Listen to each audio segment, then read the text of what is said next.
Në vazhdim, ju ftoj të ndiqni intervistën të cilën e zhvillova javë më parë në qendrën rinore të shoqatës islamike shqiptare australiane. Të jemi në qendrën rinore këtu në Melbourne, po ju ç'kishit me na thonë për këtë objekt fetar? A është vetëm objekt fetar? Si e kishit cilësu? Është objekt në gjuhën kuranore i hajrit.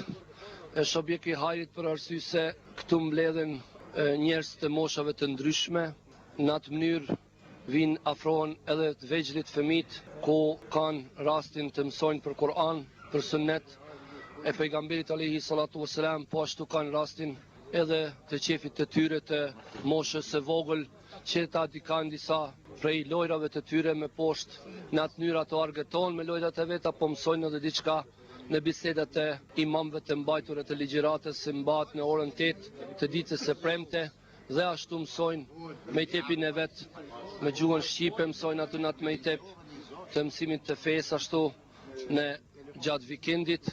Momentalisht është imam Bekimi, doktor Bekim Hasani është në pushimin në vilajet dhe vendlindje, dhe unë me plot respekt dhe me plot dëshirë jam duke zavendësuar atë, dhe po përpiqem që edhe këtu mos mungoj në këtë qendër që të ketë një imam gjatë kësaj kohe derisa ai është në vendlindjen në pushime, në mënyrë që mos të ndërprehet kjo traditë e bukur në të cilën vinë burra, gra, fëmijë të moshave të ndryshme dhe dëgjojnë Kur'an, edhe kanë aktivitetet e tjera të shumta në këtë qendër, kështu që këtë qendër e kisha quajtur si një objekt të hajrit në atë gjuhën fetare, do të thotë një objekt i gjitha të mirave së bashku.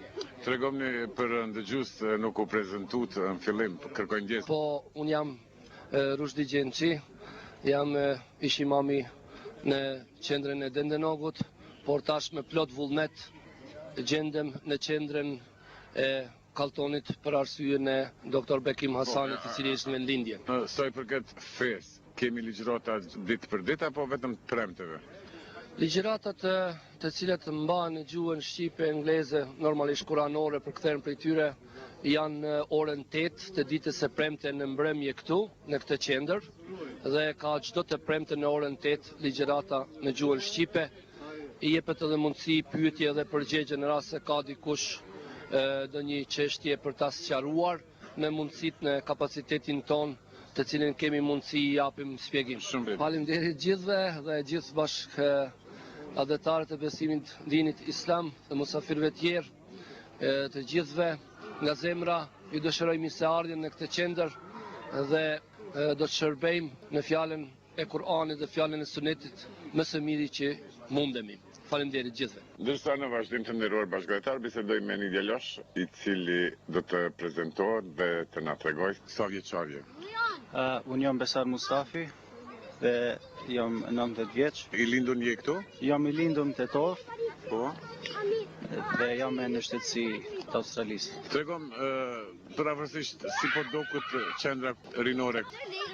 Për mendimin tim, qendra rinore është një objekt shumë i rëndësishëm që mundet me ardhë fëmijët, me ardhë të rit, me ardhë edhe të më shumë gjithashtu me kalu një kohë, me pi një kafe, me bë një muhabet, me u pa me njëri tjetrin.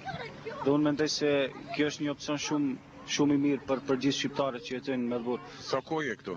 Unë nuk kam qenë gjatë ka 6 muaj që ku ardh. Vetëm 6 muaj je këtu. Domethënë, nëse nuk është kjo qendër, çka kishe bëu në këtë kohë? Unë për mendimin tim, mezi se e pres ditën e njëjtë me ardh këtu me kalu një kohë, se për ndryshe nuk kam ka të shkoj e çka të bëj. Është shumë e zorshme dhe po ashtu e gjej vetë kur erdha këtu në fillim e gjeta shumë zor me ndet këtu e ambienti ishte shumë i rëndë për mua, kështu që kur mora vesh që ka një qendër këtu, unë ndjeva i gëzueshëm dhe s'mund ta përshkruaj sa. Kishe me preferu rinia të vjen në qendrën rinore dhe çfarë mundësie ofron qendra? Këtu ka shumë mundësi, po vetëm që rinia duhet me ardh. Sa për argëtime ka vend për me luaj futboll, për me luaj edhe pak biljard, për me luaj një lojë voleybollit, për me pi një kafe dhe shumë çka tjera. Kështu që këshilla jem është që sa më shumë me ardh rinia këtu, edhe me njoftu me njëri tjetrin, posaçërisht me shqiptarët që jetojnë në rrethin e Melbourne-it. Faleminderit shumë rrafsh. Hiç ka probleme dhe juve faleminderit.